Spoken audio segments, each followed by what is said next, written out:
Perhaps you've been sensing an increased burden for those around you.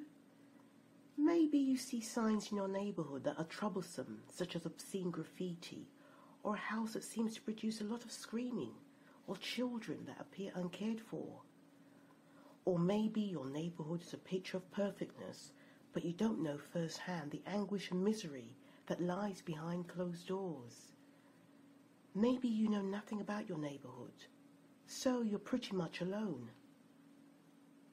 I've always enjoyed turning to Hannah's cupboard for guidance about prayer walking.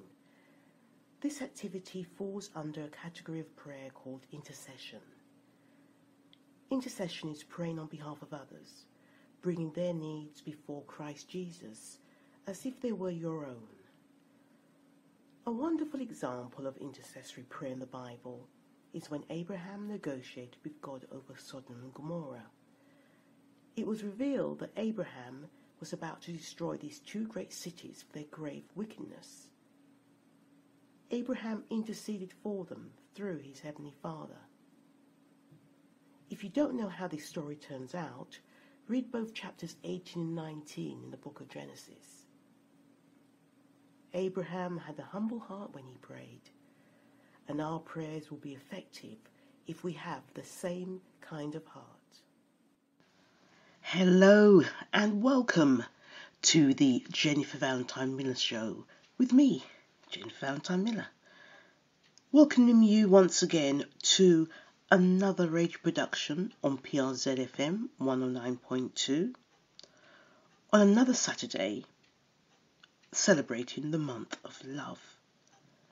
And to believe it or not, I am going to be talking about, very briefly, on the subject of loneliness during a month where everything is about being a couple, being in love, and being so extremely happy and extremely positive. And there is nothing to say that loneliness is a negative thing, unless you are feeling lonely and going through the process of being alone. However, in both the Old and New Testament, it seems that being lonely was a purpose to celebrate. And celebrate because it was a good thing to remain alone.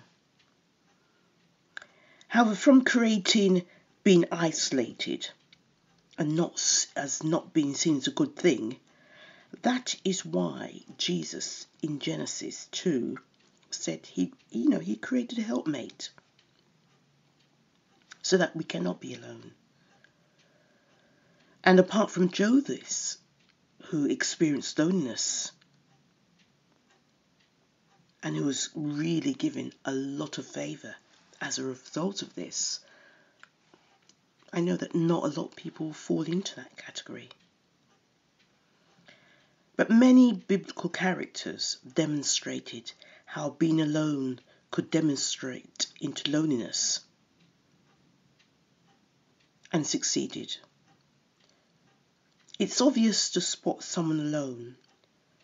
However, the despair of loneliness can develop within a crowd, at a youth group, within your own family, or a marriage. If you are alone, a busy lifestyle could provide some respite. In addition to solitude, is a scary decision of having to make a decision on their own and end up living with those consequences. The ability to be alone is a psychological milestone in human development. The adult experience of intense loneliness retains a deep and often secret life or death sense of abandonment.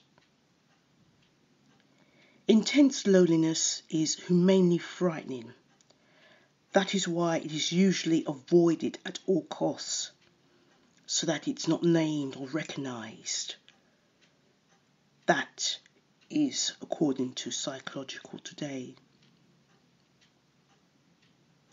Drink, alcohol, and stressful lifestyle also start playing a major part in an individual's life because they feel alone. Jesus shared his stressfulness in the Garden of Eden, and this signified a form of abandonment. Instead of distracting himself, he shared his distress with his friends. He turned to God, asking that the cup be removed, but confess, but do what you want, not what I want. That can be found in Luke 22:40. Yes, the cup was removed, but there is nothing in the text to show that the kindness from the Father to that shown to Joseph. Jesus was abandoned, when his disciples fell asleep. Leading up to that abandonment speech on the cross in Matthew 27:45, he said, my God, why have you forsaken me?" Jesus demonstrated his loneliness and being alone by walking with power and confidence to his trial, death, and crucifixion. His ability to be alone in spite of loneliness definitely empowered him. It cannot be easy to realize that God the Father held and sustained the Son the entire time. This is something he does with us as his adopted children. It will take people in the Bible as example to understand that there will be times when we feel very lonely, but do not feel God's kindness as Joseph did. Nevertheless, we will need to endure the experience, naming as it is, and doing whatever life takes and lies before us to overcome. Only much later we might realize that God held and sustained us the entire time, and to do whatever life asks us, or whatever tasks that lies before us. And let us not forget that Jesus promised once again never to leave us or forsake us during times of loneliness. During the month of February, you are not alone. Have you Googled healthy meals for one more than a few times? After all, the usual sandwich and salad combinations start to get boring. Frozen dinners become depressing. And no, we don't always want to meal prep dinner 5 nights in a row. There's always takeaway, but it's not the best option for your wallet or your health. In the long run, by cooking for one, it can be a bit of a challenge. However, by searching online, you can pull together a list of best meals for one. For example, you can create tasty menus like cinnamon roll Greek yogurt pancakes for breakfast, a Mediterranean grilled cheese sandwich for lunch, and a vegetarian burrito bowl for dinner. And dessert? Have you tried searching for the 1-minute coffee cake, which can be found at greateast.com? You're listening to the Jennifer Valentine Miller Show. Up next is a short documentary, Loneliness in the City. It highlights that the UK is facing a loneliness epidemic. It's no secret that the City of London is in the midst of a loneliness crisis. Yet, it's not just the elderly feeling the effects of loneliness, but young people too. It's a very very solitary existence, really. I very often take myself along to the cinema just for the fact that you've got other people around you. I'm at my loneliest I've ever been in my life at the moment. 3 weeks ago, I found out that my wife had been having an affair, and within a couple of days, she moved out, and the house is so big without her. When you're going to work, you've got all those routines, you're busy, but then I started going down the pub, you're just drowning in your sorrows in the end. Over a period of time, I've become increasingly aware that I have many listeners who really just need someone to talk to, and I've realised that I might be one of the only people they've spoken to all day. It seems that out there, amongst the concrete jungle of tiny streets and humanity that makes London what it is, there might be a considerable number of people feeling total isolation. Do you feel quite isolated? Yeah, I feel vulnerable in the sense of being on my own. One of my regular callers, Jeffrey, is a deep thinker and highly intelligent, but he lives alone, and he's often told me that once he finishes work, the radio can be his only friend. So, Jeffrey, this is where you call me from. This is my flat. I normally call you from my bedroom. We're in the living room here. You work on a building site. Would you have spoken to anyone between finishing work and me? Not if I come into my flat, I don't think. I mean, if I go shopping, then I'll converse.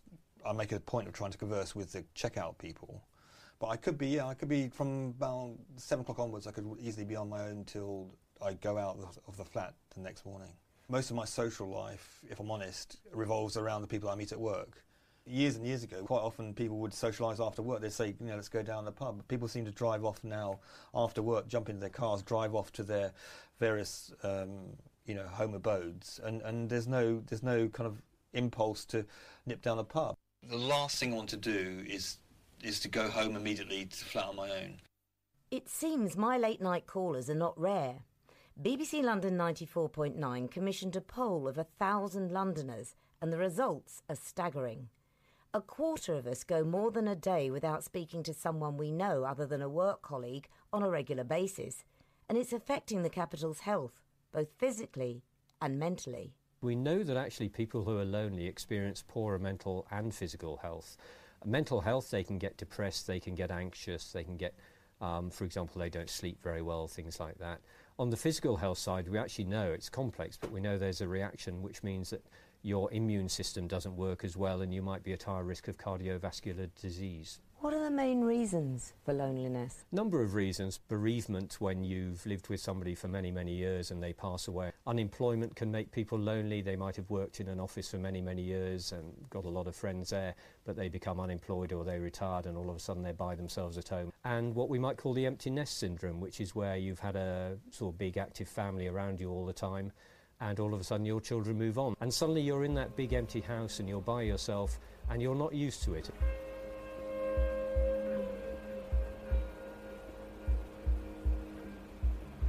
He's my son. I miss him. He's like my pride and joy.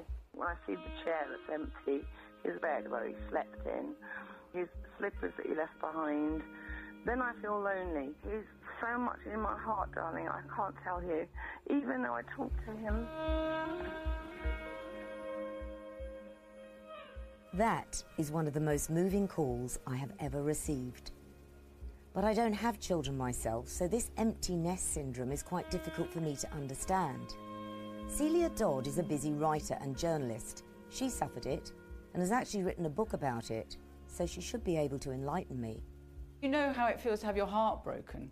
Well, that's how it feels. You feel as if something's been wrenched from you because it's been physically from when you're pregnant, it's part, your child is part of you. And when they go, you feel a physical wrench. I had quite a busy social life. I had a really great job. I loved my job. But I think the thing is that when the people really close to you aren't with you, the people who are close to your heart aren't with you anymore, then you can feel lonely. It doesn't matter how many people you've got around you, it doesn't matter whether you're in a great big crowd. When the people who you really, really care about and you've lived with for 20 years aren't there anymore, then it's, you feel a great sense of loss. And loneliness. So you can be busy and successful, but still feel alone.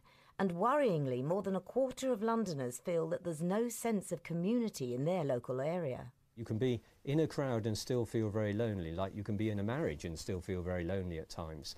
And we know that London is a big, vibrant city, which a lot of people love being in, but it's also quite a big, scary city. And of course, it's expensive. The fact is, if you haven't got a high income, if maybe you're unemployed, you're on benefits, it's not easy to think about going out of an evening to have a restaurant meal with friends. That'll cost you a bit. So if you are short of money, that will encourage you to stay at home, maybe just turn the telly on, turn the radio on.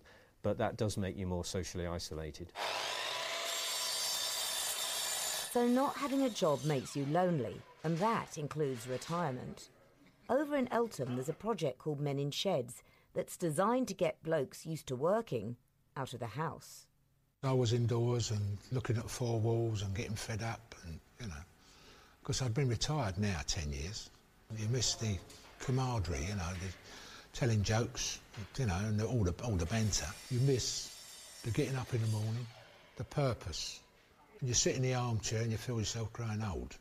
My wife died in 1987. I got married again, remarried. In 2003, she chucked me out, and since then I was on my own. You go into some sort of depression when you're on your own. You've got nothing to do, you don't know what to do, you sit indoors or go shopping. No, it's awful, it's an awful feeling.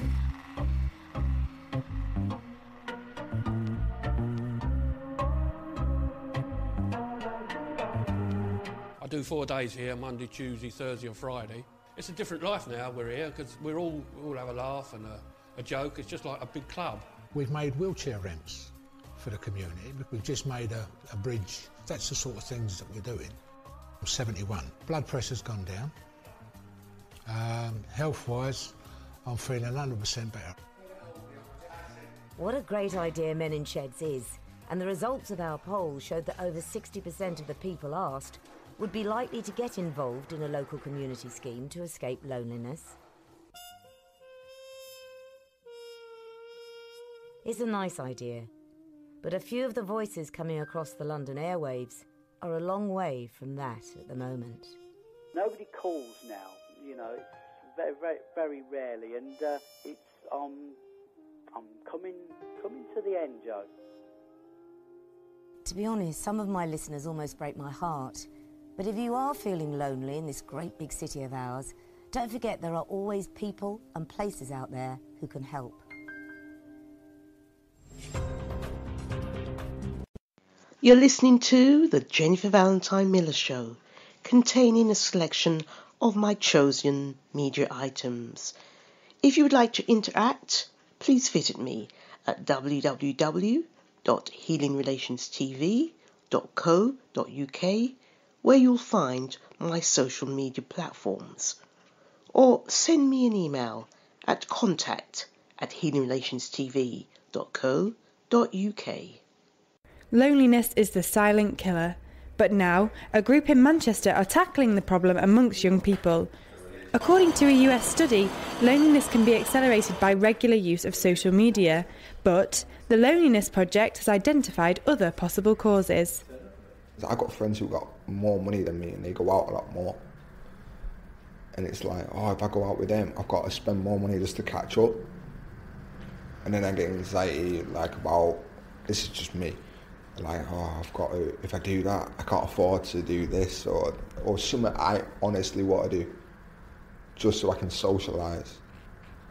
Down at the Loneliness Project, researchers from MMU and the charity 42nd Street are leading a group of 14 to 25-year-olds to discover where loneliness comes from. Loneliness amongst young people can be overlooked. I think there's an idea that this is the most connected generation of all time. Everyone's online, everyone's on social media, everyone's talking to one another and can talk to anyone at the drop of a hat, really. But we've still found that, and as has been increasingly recognised, that loneliness is a big issue for young people. There's lots of reports and research that demonstrates that young people are concerned about loneliness. They feel vulnerable.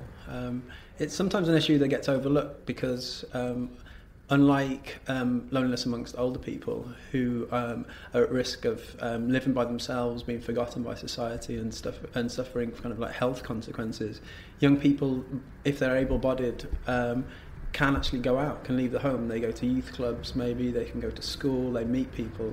So there's an idea that they can just pick themselves up, go and make friends, and everything will be okay. People may use social media as a tool to interact with others, but according to volunteers of the project, this can result in creating a false online persona. They say it's part of the pressures associated with using social media. So, because I know people who don't do much, but yeah, I'll go on Facebook or Instagram and I'll see them like looking like they're having a good time and doing this, doing that. But I personally know they ain't. And it's just like, someone looking in, it looks like, they're doing good things, they're successful. But behind closed doors, they're just like you or me, I don't know about you, but like me, not really, living that lifestyle that they claim they are. They're in a process of, finding their way in the world. They're in a process of understanding who they are, developing their self-identity. There might be issues in that around sexuality or poverty or things like that. And young people need support. The Manchester-based project aims to tackle the stigma around isolation and is working to find out why we feel so ashamed of it. It's hoped that once we understand the causes behind loneliness, we can start to tackle the issue head-on.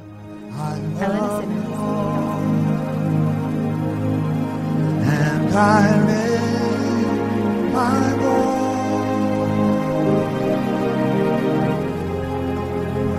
to worship, oh my rejoice, take joy, my King, in what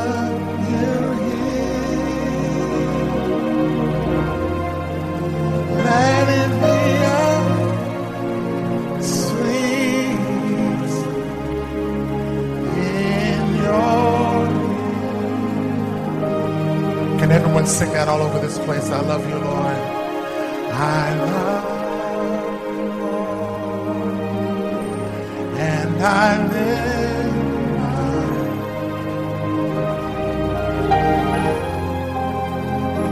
to worship. Oh, my rejoice, take joy, my King, in what you hear. Let it be a sweet, sweet sound in your ear. And we exalt you. We exalt. We exalt you. Oh,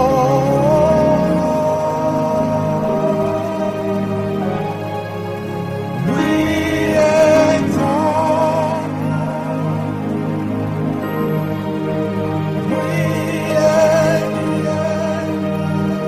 Yes, Lord.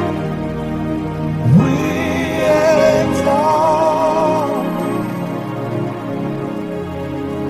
Oh, come on, say it again. Every voice lifted. Say we.